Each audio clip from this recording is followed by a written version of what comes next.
ya dalam positannya kalau mau ada petitum alternatif. Ya.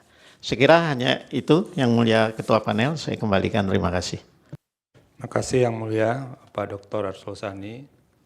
Jadi ya itu beberapa hal yang harus dipikirkan oleh para pemohon. Saya menambahkan sedikit, satu, di permohonan nomor 280 itu soal legal standing harus diperkuat. Kalau faktualnya pasti belum, potensialnya yang harus dijelaskan, sebab potensial itu yang dalam batas penalaran yang wajar dapat dipastikan terjadi. Nah itu bagaimana menjelaskan itu bahwa itu dapat dipastikan terjadi. Anda mau dilaporkan oleh suami atau dilaporkan oleh istri, dilaporkan oleh anak, nah itu harus dikemukakan.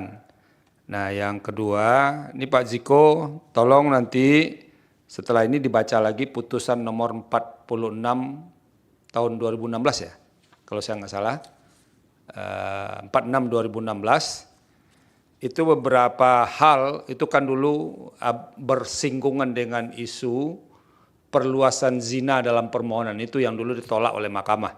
Posisi hakimnya ketika itu 5-4 dan perdebatannya cukup kencang.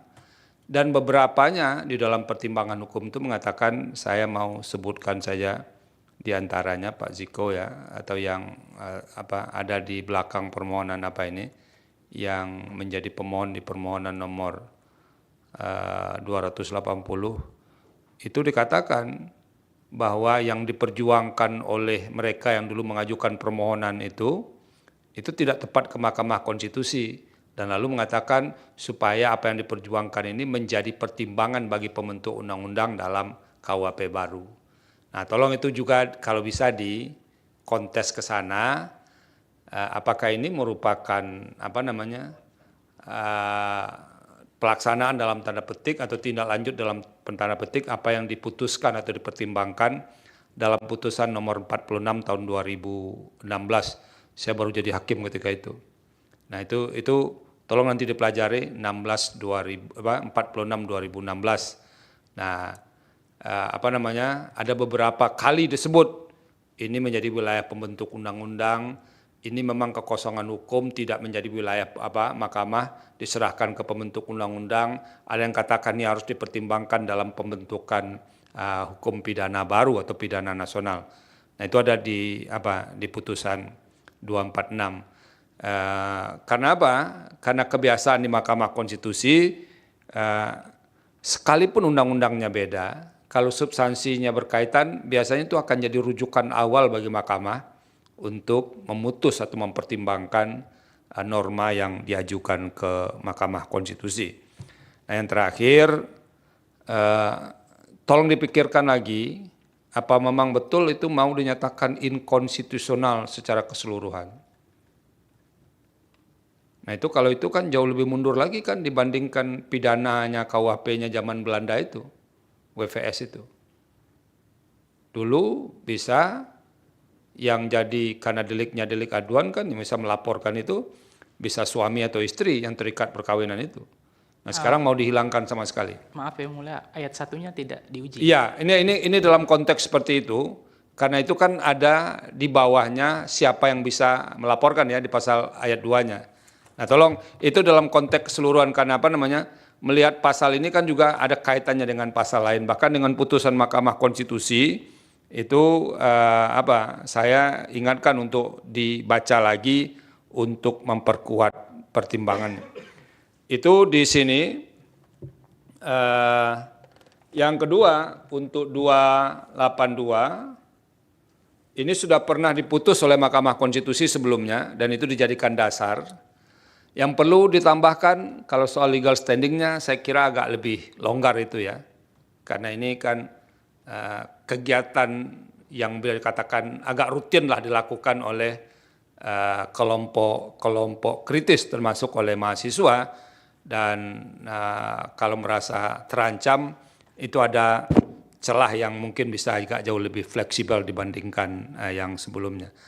Nah namun demikian perlu ada tambahan argumentasi ya dari pemohon 282, kalau dulu diputuskan oleh Mahkamah Konstitusi, ketika itu dianggap bahwa ini kan KUHP warisan Belanda, jadi prinsip ada semangat kolonialnya di situ.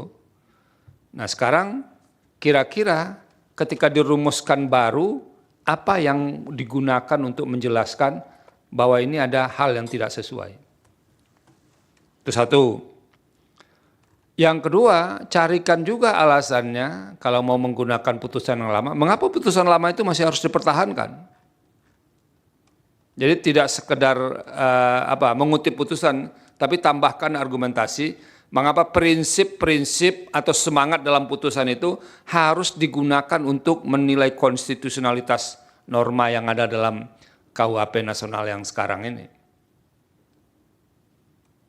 Nah itu yang perlu ditambahkan. Jadi sekalipun undang-undangnya berubah, tapi normanya itu masih punya sentuhan kental dengan norma sebelumnya. Terutama itu pernah dibatalkan oleh Mahkamah Konstitusi. Dan yang terkait dengan ini, hal ini, pasal ini Mas Ziko, itu tolong dipreteli dengan agak detail. Apa bedanya norma yang sekarang dengan norma yang pernah dinyatakan inkonstitusional oleh Mahkamah Konstitusi. Jadi buka mata hakim itu, ini loh, sehingga nanti menjadi lebih mudah untuk melakukan penilaian. Ini kalau ada yang mau datang ke rumah saya misalnya di kediaman, itu sekarang di atas meja itu udah buku pidana sekarang yang banyak itu. Mulai dari asas-asas hukum pidana, anotasi hukum pidana baru, KUHP baru, kemudian penyesuaian pidana, itu ada semua. Jadi kita ini sekarang akan menilai produk yang dibuat oleh bangsa sendiri, yang itu dianggap menghapus produk kolonial dulu yang dapat banyak kritik. Nah itu, jadi karena ini mendasarkan kepada filosofi berbangsa, nilai-nilai yang hidup, mestinya yang kayak begitu harus juga ada penjelasan untuk kedua permohonan ini. Jadi Anda lihat kan kalau misalnya Pak Menkum itu, Wamenkum kalau menerangkan itu kan jelas sekali, ini sudah sesuai dengan ini perkembangan menurut hukum nasional. Nah harus ada juga sisi lain yang bisa menjelaskan bagi pemohon itu. Nah sehingga nanti kami menjadi jauh lebih menjadi lebih kaya untuk mendalami ini.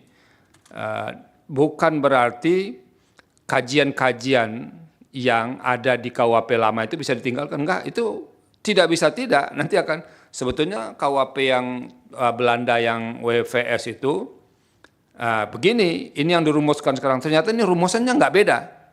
Kalau begitu semangatnya bukan semangat apa? Gitu itu. Yang kayak begitu harus, jadi ada juga telaah yang kemudian bisa mengejutkan orang. Oh ternyata ini sama loh, bahkan lebih buruk dari yang lalu misalnya kalau ada yang seperti itu. Jadi itu yang harus dibukakan mata kami, dan itu harus didalilkan supaya kami bisa paham, oh ternyata memang benar ini atau dan segala macamnya itu. Jadi ini kan mau diborong oleh Pak Ziko dan kawan-kawan semua soal pidana ini. Tapi kita lihat, kita sudah perkirakan dari akhir tahun ini akan membludak soal pidana. Dan agak lumayan mungkin sudah ada di atas 10 ya sekarang yang mempersoalkan ini. Di KUHP ini, di panel ini aja yang sudah dibawa ke sidang ini yang ketiga. Nah kita di panel lain ada juga dan bahkan kemarin masih ada yang mendaftarkan ini. Mungkin ini testing the water ini, ya kan? Di mana nih sikapnya? Tapi untuk semua hal yang diputuskan, baik kedua permohonan ini 280 dan 282, tolong dikomparasi atau dikontes dengan putusan-putusan sebelumnya. Karena kalau dibaca putusan Mahkamah Konstitusi, kami selalu akan merujuk keputusan-putusan sebelumnya untuk norma yang substansinya relatif sama. Dan kalau kami misalnya menganggap apa yang diputus dulu masih masih belum memiliki alasan untuk bergeser, kita akan mutatis mutandiskan begitu. Tapi kalau kami merasa perlu bergeser, nah itu harus dibangunkan argumentasinya.